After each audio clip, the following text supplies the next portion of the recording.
one big pain point as an open source contributor is that you're often jumping around a lot of different projects. You've got maybe some open source contributions where you're a maintainer and you need to keep track of what's happening on the repos that are associated with a certain organization. On the other hand, you have maybe some personal contributions that are a little bit scattered across different projects. So you got to take a look at what open PRs you've created or that might be assigned to you. Now, at Charm, when I've tried to get organized and keep up with the influx of pull requests and issues, I've tended to lean on GitHub's advanced search feature. This is where you're able to filter out different issues based on their state. So whether they're open or closed, you can add keywords, you can say who might have authored it, what organization it might belong to. This really helps me because I often want to look at my teammates' contributions to unblock them quickly when I don't necessarily have that time to go through contributions from the community quite yet. So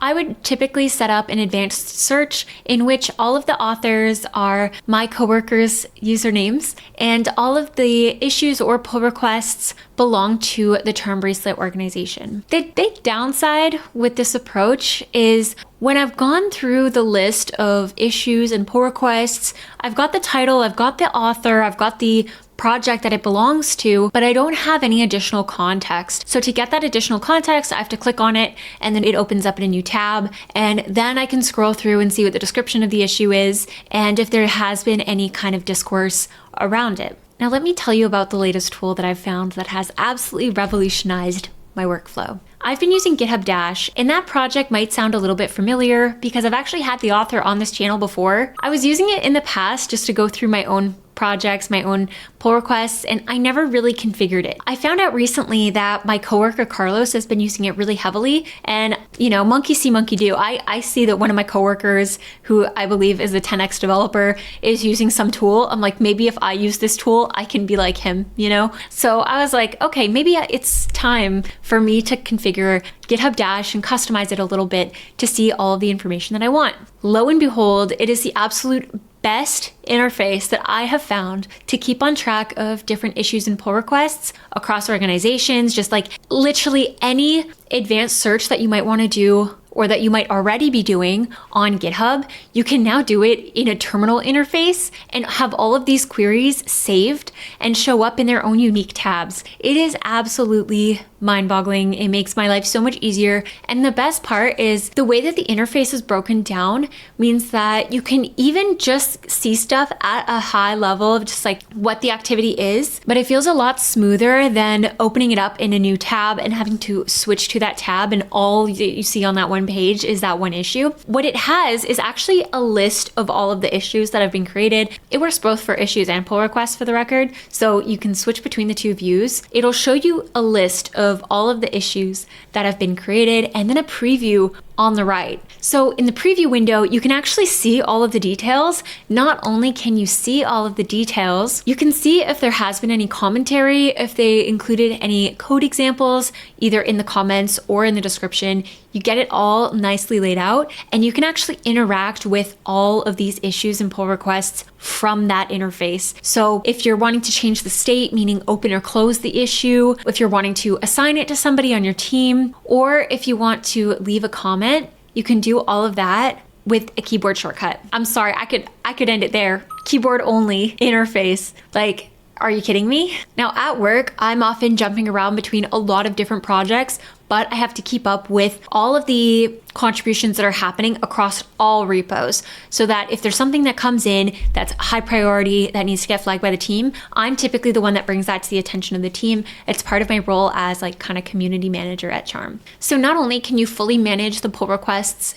and issues right from this terminal interface, it also makes it really, really easy to preview pull requests in your terminal environment. What I mean by that is there's a shortcut to preview the diff. You hit diff and it shows up just in the command line interface, right? What it would look like if you did a git diff. You can scroll through that, see if there's anything that sticks out that you might want to change, right? Just do a quick little review. If there is something that you want changed and you're just like, you know what? I'm just going to do it myself. Let me open it up in my own editor and get in there and get coding, right? there's a shortcut for checking it out. So you can just hit checkout. In your YAML file, you have to configure a developer path, which is going to be the path to where your projects live. And that means when you go to do the checkout command, it's going to look in that path and it's going to look for the name of the directory that matches the name of the repo from GitHub Dash. But it'll check out the PR for you. And then when you open that up in your editor, it's in the same state as the pull request. And then you can just make your changes, push it, and now it's live on the upstream branch. Isn't that pretty outstanding? Okay, this is so much easier. Like,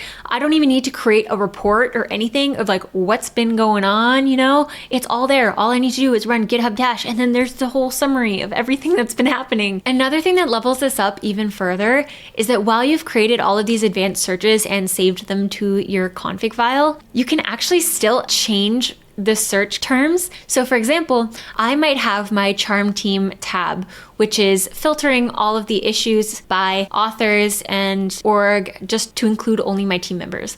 Now within that, I can actually hit /, which is one of the keyboard shortcuts. You can hit like question mark and you'll see an actual full breakdown of all of the available commands, but you can hit / to modify your search. And then you can actually just live modify that saved search. So I can refine that even further and look for gum, or I can look for ANSI, or whatever keyword it might be that I want to look for to filter through those issues even further. I can just add that directly without having to go open up my config file and modify it over there. Like, I can just do it inline if it's not something that I want saved. But if I do want it saved, then I can just add it to my config. I'm sorry, are you kidding me? That's so good. You can also copy the URL to the clipboard. You can copy the PR number to your clipboard. What I was doing before is I was actually using the GitHub CLI and doing GitHub checkout and then pasting the PR number, but there's the checkout shortcut already. So now that I figured that out, my life's even easier. I hope this helps you wrangle in all of the pull requests and issues that you might be trying to get involved with,